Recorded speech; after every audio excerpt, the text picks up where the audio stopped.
Hello, everyone, and welcome to Learnable's first computer science course. Today, we'll be just going through what exactly we'll do in Python, which is a programming language that allows us to use computer science. So, before we get into what exactly we're going to do in this course and all that kind of stuff, first I would like to introduce me. So, my name is Silo Kanamuri, and I'm a junior and upcoming senior at Northwick High School. I'm the co-founder of Learnable, which is what you're watching right now, and I'm a CS major. Also on the screen is my Gmail. So if you would like to email me with any questions um, about CS, about this course, anything like that, please be sure to email me at this email, and I would be more than happy to help you.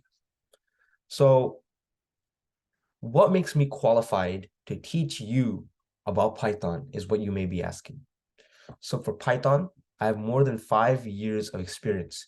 I've started this a very, very long time ago, and I went very in depth into most aspects into Python, as Python is a very, very big language.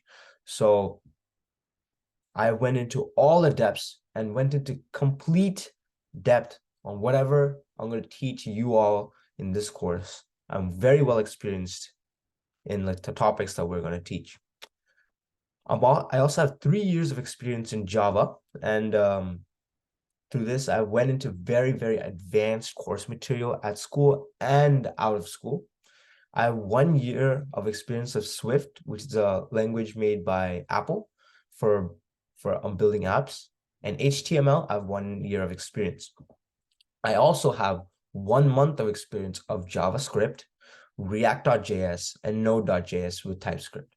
So before we go into whatever we're going to do in the course, I just want to kind of highlight what exactly programming is, because this is one of the most frequently asked questions. So if you just get this, into your mind, it will provide you with a lot more support later on.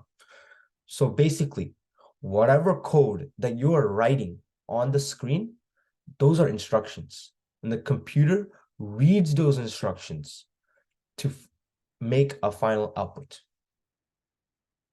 All the stuff that you write onto the computer is turned into binary or machine language.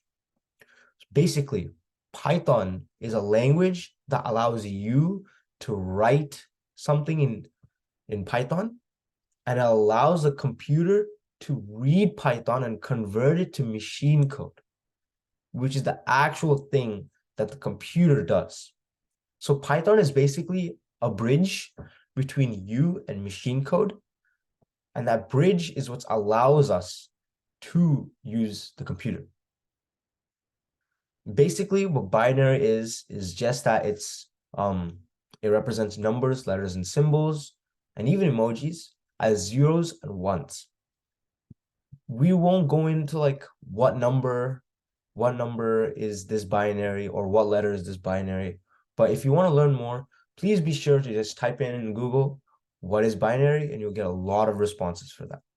But the thing is, we'll be going more into the coding aspect of this course. We'll be jumping as soon as possible into coding, which is going to be our next class, because we want this class to be as quick, concise, and as helpful as possible. Here's just an overview on what all we're going to do in this course. This is not the full list. We're going to do a lot more. We're going to dive into all sorts of aspects of Python. And by this time, you'll get a certificate that you finished the basics of Python at the end of the course once you have taken the test. Here, we are doing data types, print and input statements, if, elif, else statements, turtles and loops, functions, modules, lists and files, object-oriented programming, inheritance, and a lot more, including data science libraries, which will propel you into going into data science in the industrial level.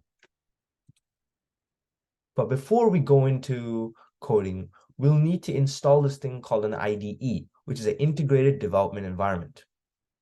It's basically the software that allows you to code in Python. If you already have one, please be sure to use that. But if you don't have one, I highly recommend Visual Studio Code, as that is the easiest to use. And that's what a lot of programmers in the industrial and in the corporate level use. So basically, what we'll have to do is go to visualstudio.microsoft.com, or you can just type in install Visual Studio Code, download a version, and install Python. But I'll be sure to show this right now. So if I just type in Visual Studio Code download, just type in the first link, and then you can just install whatever version you're on.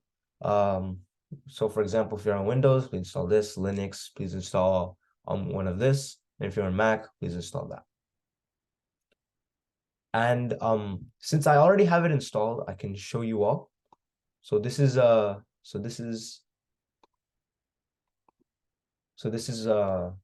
the VS Code once you first open it up. And basically what you need to do, Python does not come directly with Visual Studio Code. So that's why you have to go into the last tab called extensions. So just press the extensions tab and just search up Python. And press enter. And then you'll find the top result, Python. This is verified by Microsoft, which has 93 million downloads at the point of making this video. So if you would like to code, please install this, and then you'll be ready to go for our next lesson.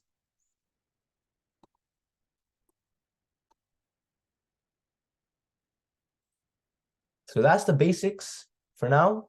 Next class, we'll go directly into the basics of programming. So we'll see you there, and thank you for watching.